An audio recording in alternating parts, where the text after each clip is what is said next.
makes you wonder, is this where the angels were residing until the river removed far enough so that they could be released? Maybe the water was keeping them in there, and then once things dried up, the angels would then make their way out of those little compartments. I mean, maybe they've been kept in there cryogenically, or frozen in time, so to speak, and then once the water went away, everything dried up and they could kind of break free of their boundness. So it's interesting to think, have they already been released? I know it sounds kind of crazy to think about. I think about,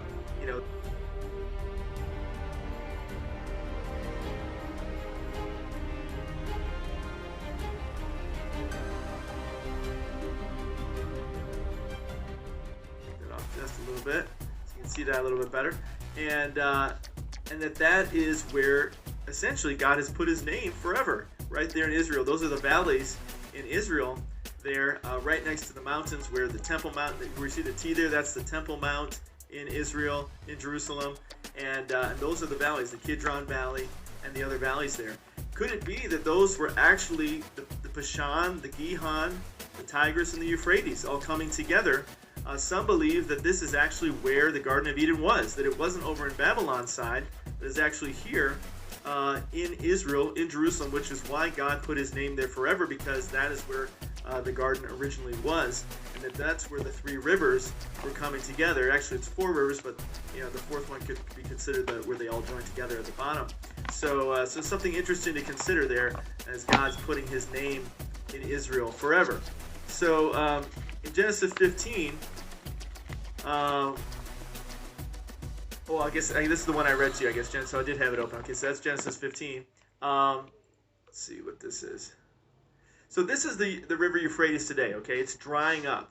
And prophecy, it talked about this actually starting in Isaiah. Good old Isaiah is always beating everybody else to the punch.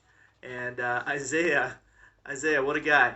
He's always got the lead on these things. You thought it was first in Revelation. Well, it's actually in the book of Isaiah. God says, it says the Lord in verse 15 of Isaiah. Not sure what book. Oh, this is Isaiah 11. So it's interesting that it's 11. It's been a big number this year, 11 and 22, and key aspects like this. So it's Isaiah 11, verse 15. It says, the Lord will dry up the gulf of the Egyptian sea with a scorching wind. He will sweep his hand over the Euphrates River. He will break it up into 7 streams so that men can cross over in sandals. Okay, this is a foreshadowing of Revelation.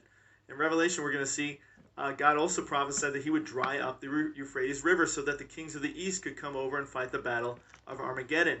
So it says, there will be a highway for the remnant of his people that is left from Assyria, as there was for Israel when they came up from Egypt. So it says right here in Isaiah that he's going to dry up the Euphrates River so that men can cross over in sandals. That's how easy it will be to walk across the Euphrates River, because it will be dried up. Well, in Revelation 9, okay, now actually let me show you that prophecy first. So that's Revelation 16, okay, and in Revelation 16 it says, the sixth angel poured out his bowl on the great river Euphrates, and its water was dried up to prepare the way for the kings of the east. And then I saw 3 evil spirits, etc., like frogs, and so forth.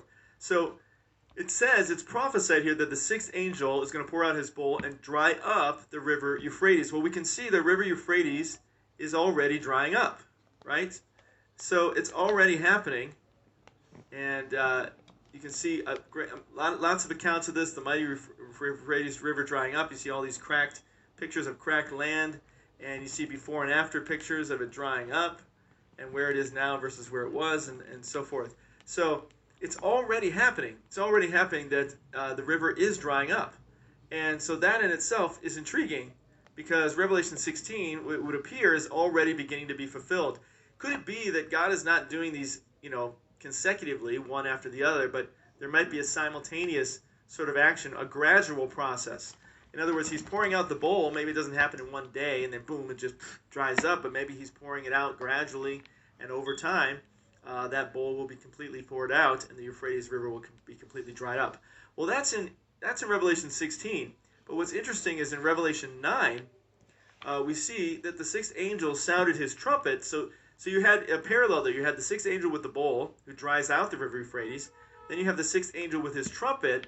It says, the sixth angel sounded his trumpet, and I heard a voice coming from the horns of the golden altar that is before God.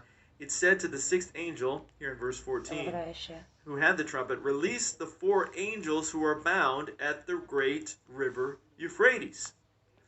So that's in chapter 9. So that's actually very, very early on, very quick. And so if they're already drying it out, could there be something simultaneously happening with these angels being released?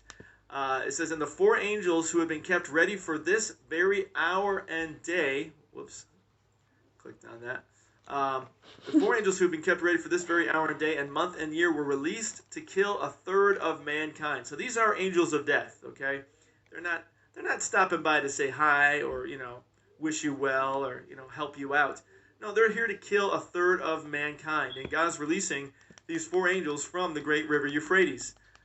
And then it talks about the number of mounted troops, 200 million, I heard their number. So that almost sounds like it's referring back to the kings of the east who are coming across the river Euphrates. But very interesting indeed. How are these angels operating? Are they operating through an army? Are they going out to inspire dictators and leaders to cross the river Euphrates, the kings of the east? Are the angels killing them themselves, or are they inspiring the killing to be done? Are they orchestrating things? How is it working? It's kind of interesting to consider how these angels are getting the job done. If you look at the pictures we were looking at there of this idea of the angels.